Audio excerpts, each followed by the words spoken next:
to the original father-son voiceover podcast studio. I'm Hudson, that's my dad Todd across from me, and this video is all about voiceover, maybe some small business, but it's called Todd's Tips. This is where Dad gives tips and other advice. Things I almost always get stuck on that. I don't know why. You say tips and tricks. It's just and that's why I wasn't going to say off. that. I don't know if I don't think I give too many tricks. I'm not much of a trickster guy. No. Yeah. But anyway, just stuff that he teaches me in his. My dad kind of coaches me through my voiceover journey, and he's going to give you guys something to think about, something that he usually gives me. So take Todd's it away, Tips Todd. Is the name of the video. But if you've been joining me over the last couple of 3 months, I guess I'm not here. If you've been joining us over the last few, it's not a good start. He's teaching me things. If you've been joining us over the last few months, we've been doing do's and don'ts, things that I do and I don't do in my business of voiceover. And Demond, our audio visual producer, always puts these caveats. I said that I was going to do that right at the beginning, and I've never not done it because I want people to be able to not say, oh, he does it, I have to do it, without thinking. Or, well, I think he just does it, but I don't need to do it. I don't think that's right either. I think what you need to do is just slow down, think about what I'm saying, and then if it doesn't apply to you, fine. If it does, great. If you throw it out, that's fine too. So whatever. So here's my do for today. I do delegate. In 2015, my fourth full year of voiceover, I made a decision that has grown my VO business a ton. I decided that my business was at a point, it was on solid footing and headed in the right direction. I'd done a lot of work and had help from my family. But if I wanted to really grow my voiceover business, I would need to delegate. As a VO-only entrepreneur, I knew that I made my best money, the most money per hour, when I was behind the microphone. That said, I needed to market and stay in front of potential clients and my regular clients, my warm leads. And I needed to edit, I needed to invoice, and other non-behind the mic activities. You have to do that. Everybody has to do it. So I bit the bullet. I went against my very conservative, grain and bias. And it was the year that I made $81,000, and I decided to hire a marketing assistant. That, I would say, was the best business decision I ever made. I know that I had a lot of momentum, but the next year I went from $81,000 to $137,000. So, about a 43% increase in my income. And then the next year it was over $200,000. A lot of it because I hired somebody that was very organized, very systematic and faithful, and he took over and it grew. And so that was my first hire, my marketing assistant. Then I hired an editor who also did marketing when he wasn't editing for me. And finally, I hired my oldest son to manage my Fiverr account on a commission basis. Delegating at the right time was a game changer for my business. First, I make lots more money.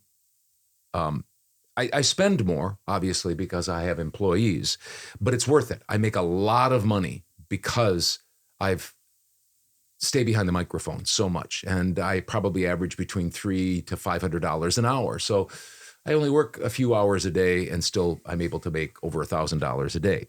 Second, I don't do some of the tasks I really don't like to do. I'm at that point in my business, and since I've hired people, I hire them to do things that I'm not that thrilled about doing, and they're very good at it. Third, I'm able to hire qualified assistants. I'm creating jobs, and I like doing that. I like to create jobs. I like to help other people. I like to help the economy, and I like to help other people's personal economies. And lastly, I work less hours for more money. That's kind of the bottom line. Work less hours for more money. Now, with the VO business style, and I'm just adding a little bit here, bonus information. With the VO business style I've created, that is, and I want to work regular Joe, diversity of income, don't try to hit the lottery kind of business. That's the kind of business I have. And I could explain what I mean by all of those. So if you want to ask questions later, we can. Unless I want to work 10 hours a day or more every day because I do everything myself, there's no way I could make over $300,000 ever, let alone 3 years in a row, without assistance. I have to have assistance. There certainly are very talented voiceover actors who make hundreds of thousands of dollars and don't work that many hours. They're just really good at what they do. They movie trailer, they do gaming, they do voice acting of national brands, cartoons, and things like that.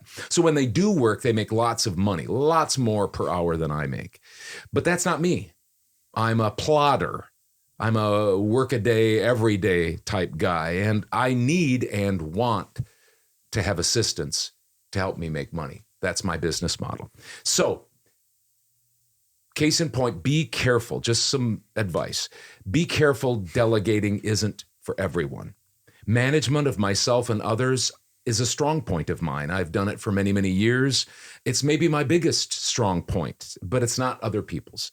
So you might need to do business differently. But I'll tell you one thing, don't throw out the idea. If your business is moving in the right direction, if you have enough money to take care of your needs, plus you might want to think about hiring, especially a marketing assistant.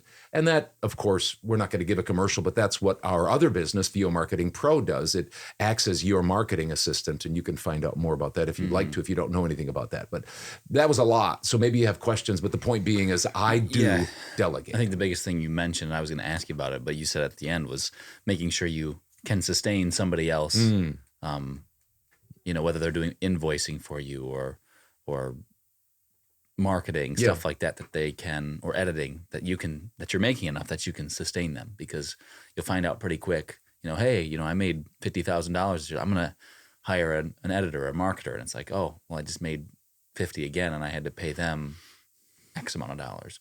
So anyway, I'm not. We've heard horror stories, even back farther of the chain. We've heard horror stories of people who have made big money on platforms or direct marketing or whatever, and then the next month or the next year they couldn't. And then famine. And they thought they were going to make that amount of money, and they didn't. And so even for themselves, they couldn't sustain that, let alone somebody else. So yes, you want to make sure you're on good footing, and that your business is headed in the right direction. But here's something to think about on the positive end. Even if it's some financial assistant helping you with invoicing, if you have tons of money on the books, let's say you make $75,000 a year and you have $25,000 on the books regularly, it might be in your benefit to actually pay somebody $5,000 or $10,000 a year to get that $25,000, because if you don't get it, you don't have it. And so same with marketing. Maybe you say, I can't afford it. Well, if you've sustained your business long enough that you know you can pay for your own needs and wants, and then you say, I think I can afford somebody else. If your business is going in the right direction, you're probably going to make more money the next year and the year after that, because that assistant is going to allow you to do what you do best, which is get behind the mic and make the most amount of money per hour. Nice. Thanks for doing that. Up next, numbers with Johnny from VOMP. So check out how your week did. If you're not part of it, you can find out what VO Marketing Pro is in our next video. And you can hear about how our weeks went. So check that out in the numbers playlist. We'll see you in just a minute.